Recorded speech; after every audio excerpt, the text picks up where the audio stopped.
And Sean, ranking the mouse, says, Sean, what do you guys think of the future of Critter Country? What do you think the future of Critter Country is, especially once Tiana takes over Splash Mountain? Here to stay or short future? In my opinion, I think that it's sort of like a situation similar to that of Condor Flats at DCA.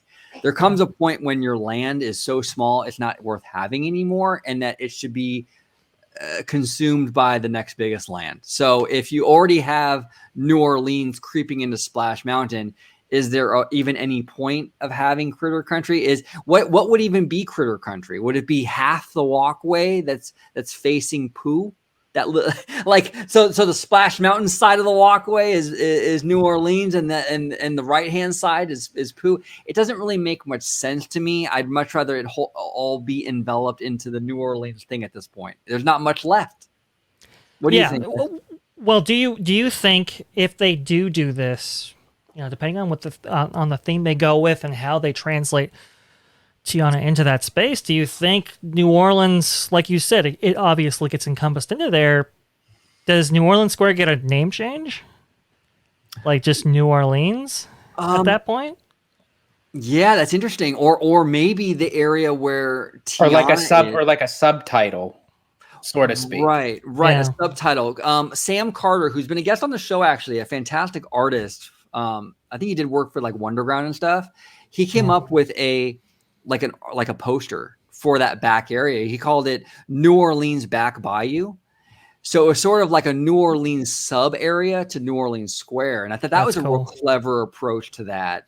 So maybe they can do something like that. There could be New Orleans Square and there can be like a back bayou section of New Orleans. I think that'd be kind of interesting. But I mean, I do agree that Critter Country really should just be done after Splash Mountain gets the refurb. I just don't know if Disney is willing to give up Winnie the Pooh. And if that's the case, I mean, they ain't going to. And then you have adjacent right next to it is Hungry Bear. So it's like they would they could always retheme Hungry Bear. Like they could just change the name to that. That's not a problem. But as far as the attraction of the Many Adventures of Winnie the Pooh goes, I mean, is it possible that they could just relocate the attraction anywhere in Disneyland?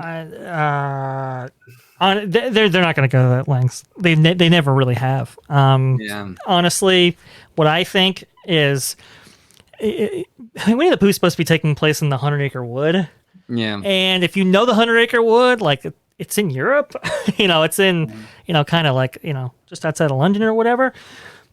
It doesn't really look like the 100-acre wood right now. So it's not like 100% in the theme. I just think Winnie the Pooh he just gets translated to the deep south is what happens there. So can we get rid of Pooh and add a Kermit the Frog swamp dark ride, please? Thank you. Oh, that'd be fun. That would be fantastic, but that's not going to happen anytime soon. The Muppets aren't exactly a super hot franchise right now, unfortunately.